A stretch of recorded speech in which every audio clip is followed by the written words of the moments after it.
am I getting everything I'm supposed to be getting out of marriage? Are we receiving all the abundance, all the blessing that we're supposed to be receiving? The shocking events came together in one simple encounter that we had in October, not too many years back. For a number of years prior to that, we'd been making an annual trip up to North Carolina. During the changing of the leaves, some of you from Texas know that leaves don't change colors. They just die and fall off, right? And so for years, we've been making a trip for about a week to do some writing and research to North Carolina. And we would spend that time just reflecting, just spending time quietly together.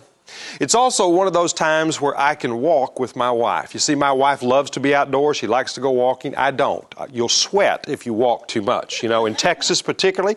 And so October in North Carolina is one of those times you can actually walk with your wife and not sweat, you see. And so that's one of the other attractive things, because in the kind of work I do, you occasionally have to say, I occasionally walk with my wife.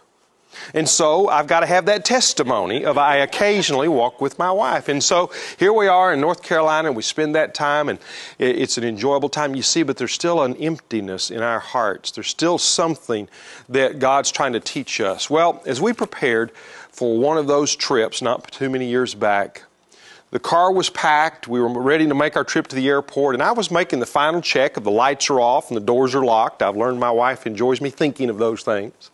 And I finished that task. I'm walking through the kitchen, and the thought went through my mind, David, do you remember last year when you were up at this mountain retreat, they don't have sweet and low for your wife's coffee?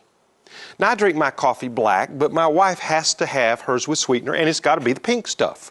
Nothing else to do. It's got to be the pink stuff. Now, I want you to imagine, I had that thought. Do you remember they don't have sweet and low?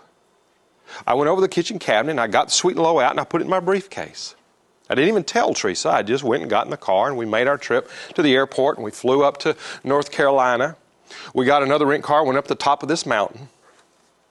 And about the time for dinner, brought the dinner, finished dinner, they brought the dessert, they brought the coffee, and at this big table with several friends of ours who have met us there for years, Teresa starts looking around on the table for the sweet and low, and there is none. Now, husbands, am I excited or what to pull that sweet and low out of my pocket? And she hugs me, she starts crying, and I'm impressed with two things. First, I'm impressed with the simplicity of loving people. It's not that complex. But the other thing, and this is the one that we're going to be exploring, is this one. As I sit there with that sweet and low, her hugging me, tears in her eyes, there was also this sense of God saying, David, didn't we do good? Didn't we love her well?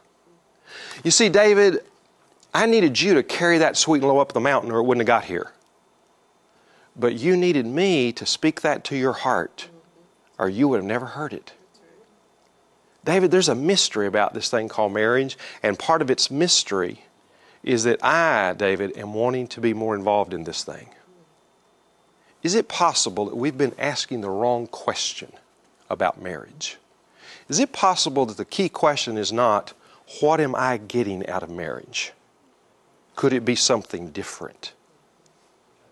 In fact, I wonder what God is looking for out of your marriage. I wonder if that's a different question. These next few days, I hope that you'll explore the thought, is there another question that I'm not asking in my marriage? That if I started asking that question, we might experience more of what it means to not be alone. That's where we're headed during this time, and I'm excited to journey with you in that.